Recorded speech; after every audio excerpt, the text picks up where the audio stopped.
જય દ્વારકાધીશ ખેડૂત મિત્રો। તો આજે આપણે વાત કરશું મગફળી પીળી પડે તો શેના લીધે પીળી પડે છે। ઘણા ખેડૂત મિત્રો શું કરતા હોય કે પીળી પડી ગઈ તો એની અંદર દવા નાખી દે, ખાતર નાખી દે અને એનું મુખ્ય કારણ એને ખબર હોતી નથી। તો મિત્રો મગફળી પીળી પડવાના મુખ્ય 5 કારણો જ છે જેના લીધે જ પીળી પડે। અને જો આપણે કારણ પહેલાં ઓળખી ગયા અને પછી જો દવા અથવા ખાતર આપ્યું તો આપણને એની અંદર 100% રિઝલ્ટ મળશે। તો આજે વિડીયોની અંદર આપણે એ જ વાત કરવાના છે કે મુખ્ય કયા કારણો છે જેથી કરીને આપણી મગફળી પીળી પડે। તો વિડીયોની અંદર લાસ્ટ સુધી જોડાયેલા રહેજો।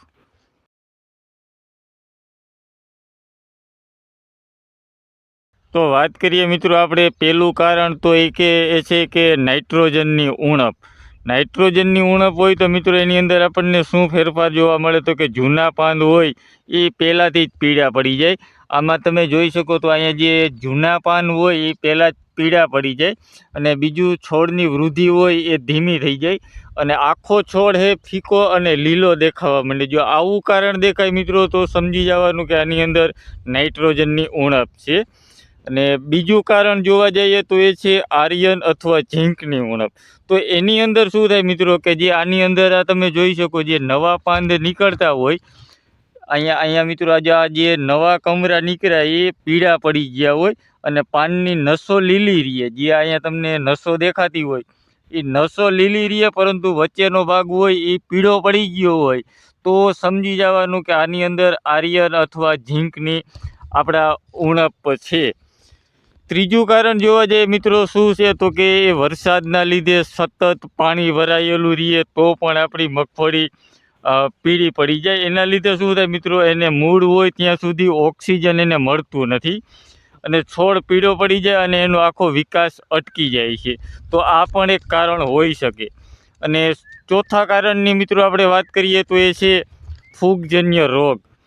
ફૂગજન્ય રોગ હોય તો એની અંદર શું થાય મિત્રો તો આમાં તમે જોઈ શકો આ પાન ઉપર જે ડાઘ દેખાતા હોય આમાં અહીંયા આપણે જોઈ શકીએ કે આની ઉપર આપણને ડાઘ દેખાય છે।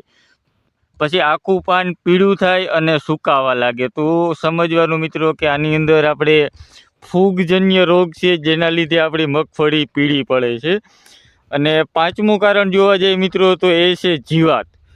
જીવાતની અંદર મિત્રો જોવા જઈએ ને થ્રિપ્સ અથવા અન્ય કોઈ પણ આપણી સુસિયા પ્રકારની જીવાત હોય તો એ આપણા પાકની અંદર વધારે પ્રમાણમાં એટેક હોય તો પણ આપણી મગફળી પીળી પડતી હોય છે। અથવા તો આપણે પાન જોવા જઈએ મિત્રો તો વાંકા થઈ જાય અથવા સુકાવા લાગે। આપણે ઘણી વખત વધારે પડતો એટેક હોય તો આ રીતના પાન છે અહીંથી આમ બેવડા વળી જતા હોય, આ રીતના આપણે જોયું હોય। આપણે ટૂંકમાં કહીએ કે પાન છે આખા કુકડાવા લાગ્યા। જો આ રીતની પોઝિશન હોય મિત્રો તો એની અંદર થ્રિપ્સ અથવા સુસિયા જીવાતનો એટેક હોય તો પણ આપણી મગફળી પીળી પડતી હોય છે।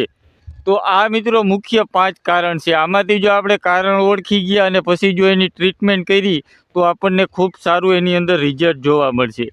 અને મોટાભાગના ખેડૂત મિત્રો 3 ભૂલ હંમેશા કરતા જ હોય છે।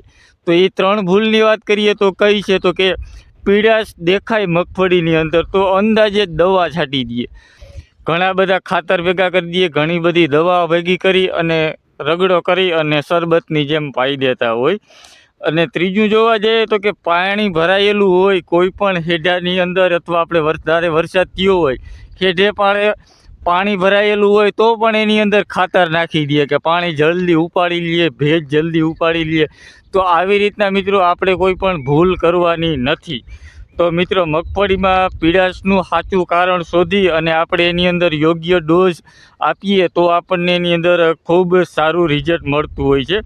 આ મિત્રો વિડીયો ઉપયોગી લાગ્યો હોય તો લાઈક કરો, શેર કરો અને ચેનલને સબસ્ક્રાઈબ કરો।